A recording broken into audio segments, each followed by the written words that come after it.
Powell ya en 1934, ¿sí?, es el que describe, ¿sí?, fundamentalmente la fuerza de equilibrio en la cadera.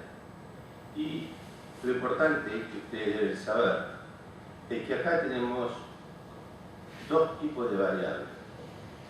Uno que es el peso corporal, que es la fuerza esta que ustedes ven acá, y la otra fuente es el centro de la cabeza del fémur, que es la que recibe la fuerza. Y la otra es la fuerza del aparato abductor. ¿Sí? La resultante de esas dos es la fuerza de reacción que viene del piso, ¿sí?, y recibe el centro de la cabeza femoral. Estas son las dos variables, ¿sí?, que nosotros podemos trabajar para que esta fuerza de reacción sea diferente. Lo mismo ocurre con el torque, ¿sí? El torque rotacional, ¿sí?, es igual a la relación que existe entre la fuerza abductora y el peso corporal. En síntesis, cuando ustedes hacen un reemplazo total de cadera, ¿sí?, lo más importante es que el offset, o sea, la distancia que hay del centro del fémur al centro de la cabeza protésica, sea reconstituida como la del otro lado, para lograr una adecuada tensión del aparato abductor. Y de eso van a tener un balance adecuado de su cadera. Si ustedes no logran un buen offset, lo único que va a ocurrir es que esta fuerza abductora sea menor y lo que el paciente va a hacer es que cojee. O sea, ustedes van a tener la manifestación clínica del signo de Trendeler. ¿Sí? El otro elemento que ustedes tienen que recomponer como cirujano es la longitud del miembro. Entonces ustedes, con la longitud del miembro, también tensan el aparato abductor y mantienen la fuerza en la variable abductora. Si ustedes dejan un miembro más corto, ¿sí?, el aparato abductor, ¿sí?, va a quedar menos tenso. La menor tensión no solamente le va a dar cojera, que el paciente generalmente no la va a recuperar, sino además le va a dar inestabilidad. O sea, que ustedes, en este equilibrio de fuerza que describió Powers, ustedes tienen que saber que el cirujano actúa, ¿sí?, manteniendo fundamentalmente la tensión de la palanca abductora. Es en eso lo que puede trabajar el cirujano. Y cuando ustedes van a hacer un reemplazo total de cadera, que es el métier que tenemos este fin de semana, ustedes tienen que lograr el equilibrio manteniendo la longitud y el offset.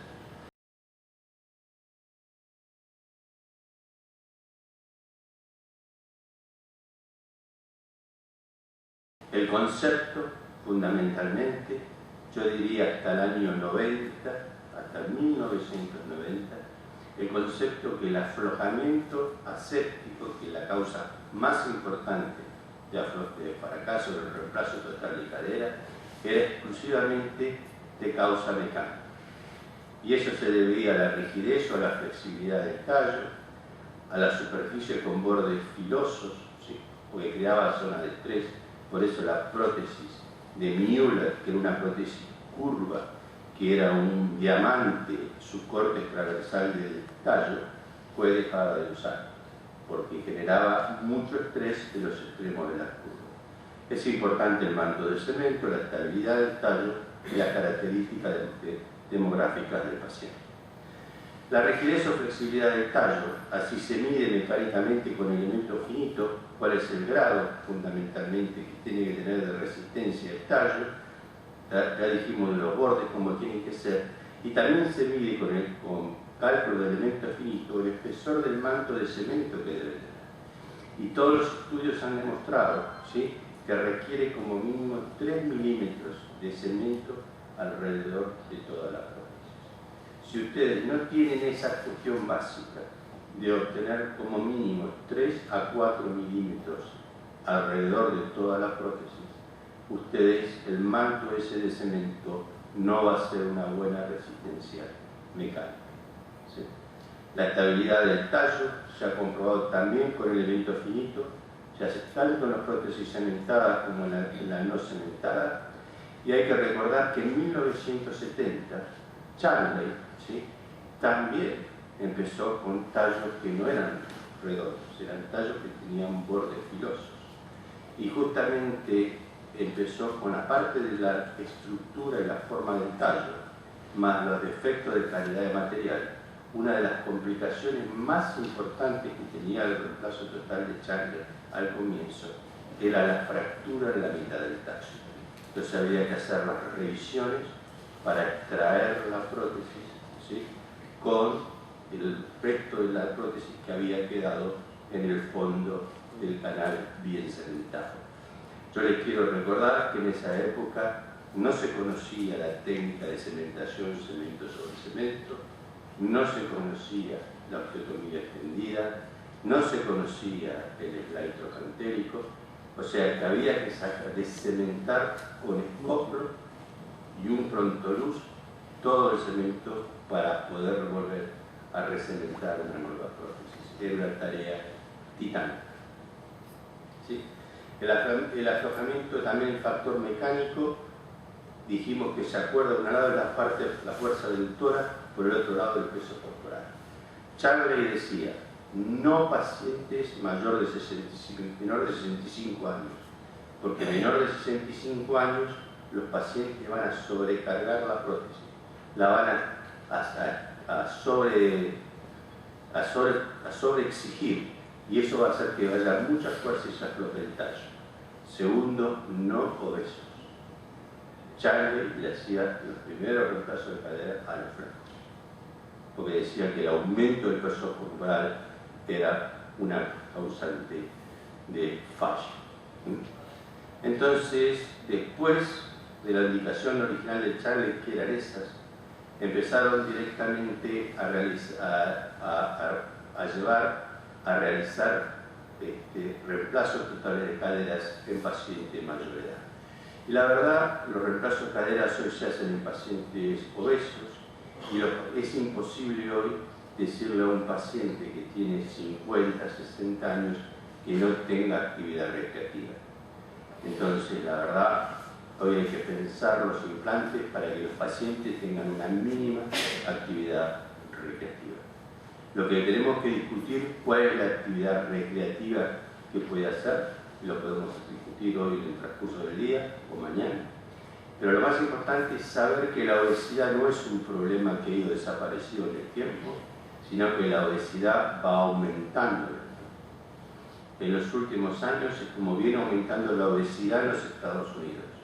Son más frecuentes en mujeres que en los hombres, pero la cadena es exponencial.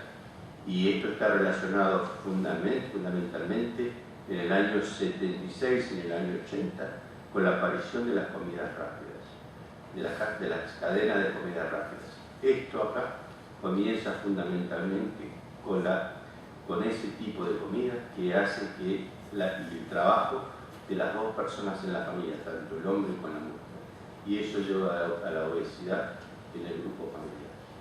O sea que ese es otro elemento que desbalancea nuestra balanza, que ustedes se acuerdan, que es el peso corporal.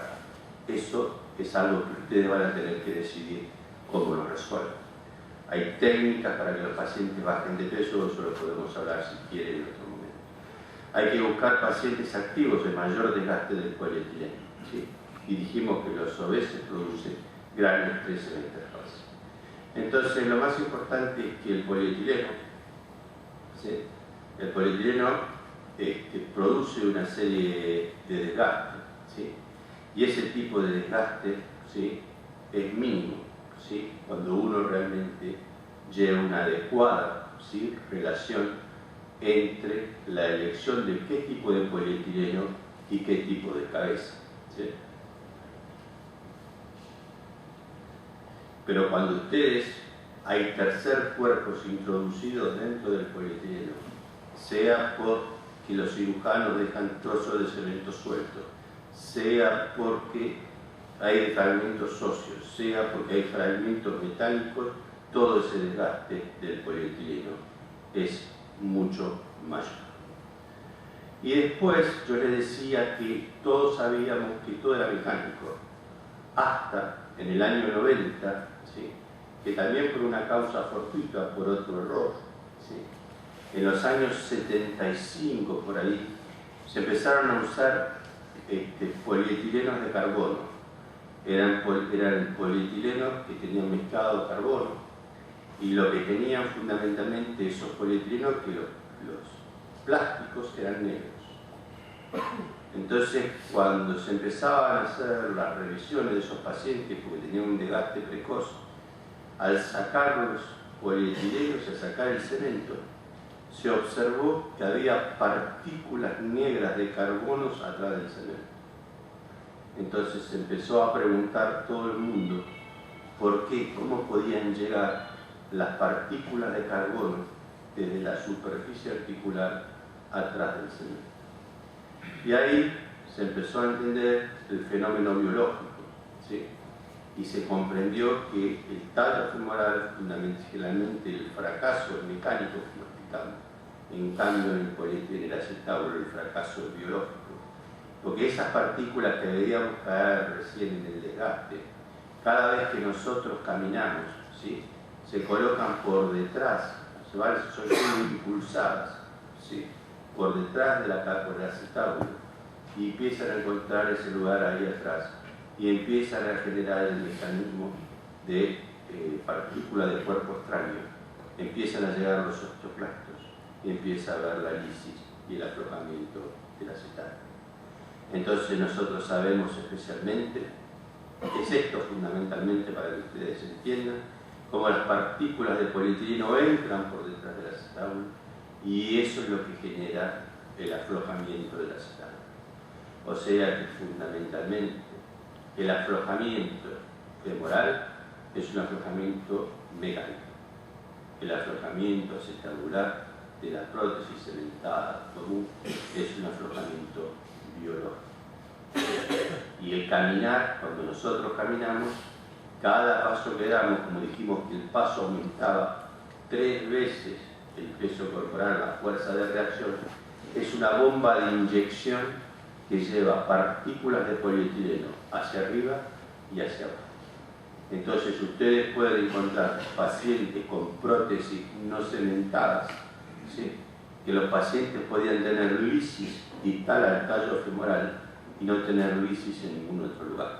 Lo que pasa que los tallos femorales no eran circulares, eran lisos en alguna parte, y por donde eran lisos pasaban, ¿sí? La prótesis Harry Galante original, pasaban las partículas por las zonas lisas y aparecían las lisis distales. Por eso hoy vieron ustedes que todas las prótesis, la superficie porosa es circular. El ser circular es justamente para evitar esto, para evitar que las partículas de polietileno pasen de la superficie de la luz articular hacia el fondo del acetato.